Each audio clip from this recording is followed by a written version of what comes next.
Good afternoon, grasshoppers. I hope you had a nice afternoon. I am going to read chapter 17, which is called Augustus Gloop Goes Up the Pipe. Do you remember at the end of the last chapter, his mum screamed and everyone turned around and he was at the chocolate river eating as much of the melted chocolate as possible. So let's see what happens in this chapter. When Mr. Wonka turned around and saw that what Augustus Gloop was doing, he cried out, "Oh no! Please, Augustus, please! I beg of you not to do that. My chocolate must be untouched by human hands." "Augustus," called out Mrs. Gloop, "didn't you hear what the man said? Come away from that river at once." "This is fabulous stuff," said Augustus, taking not the slightest bit of notice of his mother or Mr. Wonka. "Gosh, I need a bucket to drink it up immediately."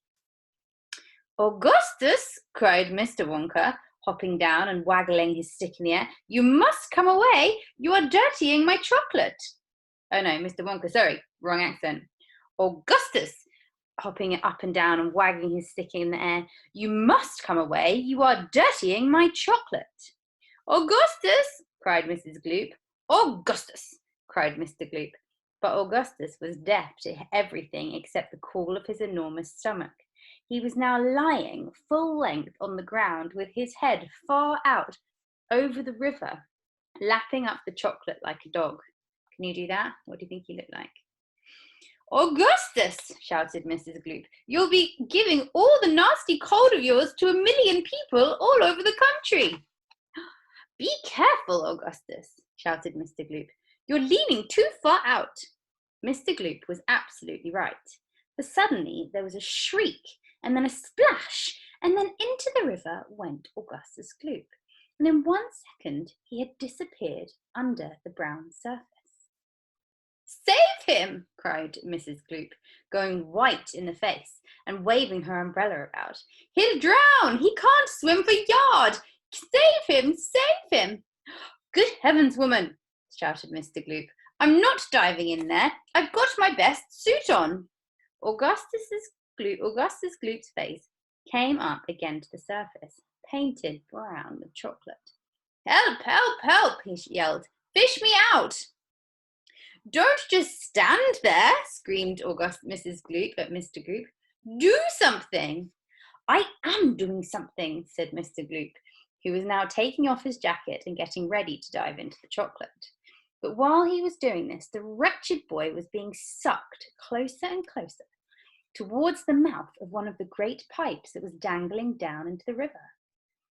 Then, all at once, the powerful suction took hold of him completely, and he was pulled under the surface, and then so he was pulled down under the surface and then into the mouth of the pipe. Uh-oh. The crowd on the riverbank waited breathlessly, holding their breath, to see where he would come out. "There he goes!" shouted somebody, pointing upwards. And sure enough, because the pipe was made of glass, Augustus Gloop could be seen clearly shooting up inside it, head first, like a torpedo.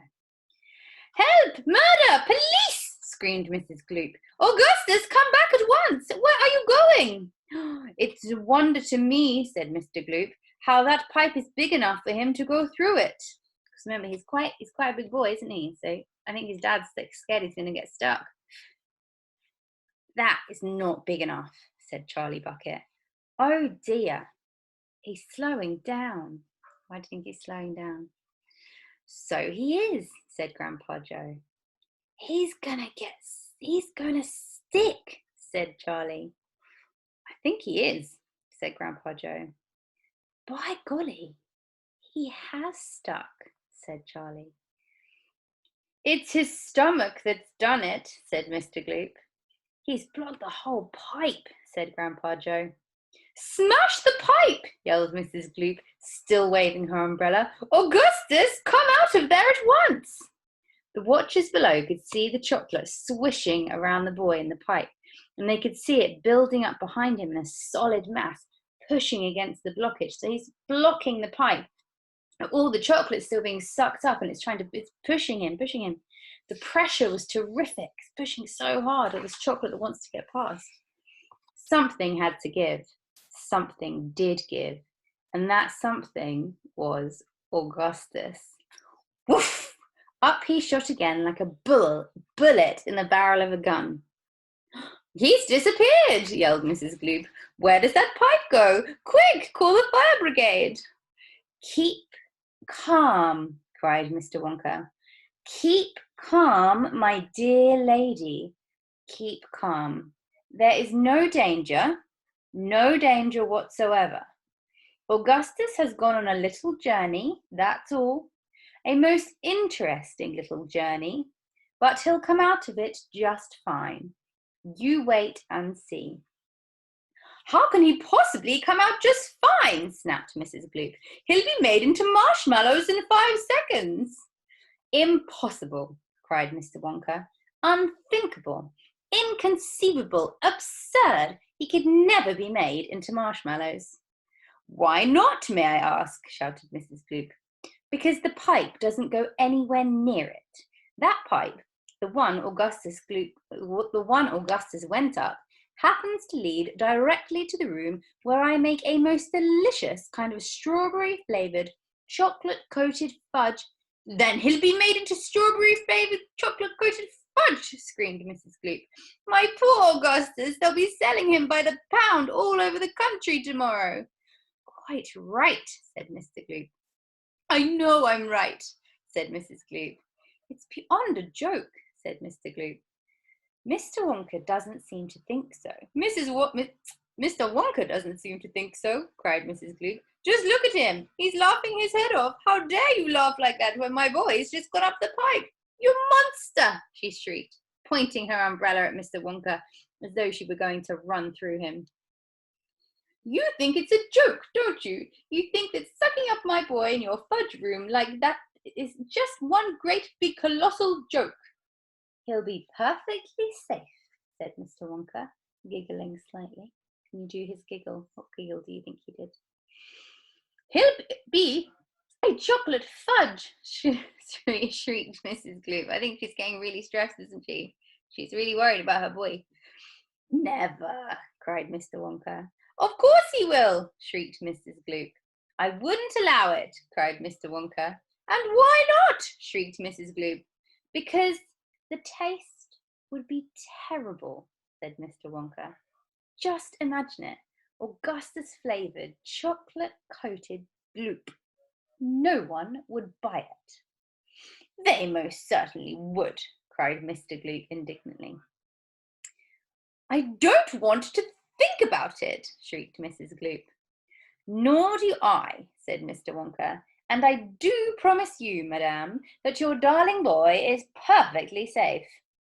If he's perfectly safe, then where is he? Snapped Mrs. Gloop. Lead me to him this instant. Mr. Wonka turned around and can't click my fingers.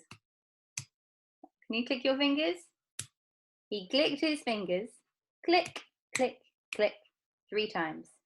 Immediately, an Oompa Loompa appeared, as if from nowhere, and stood beside him.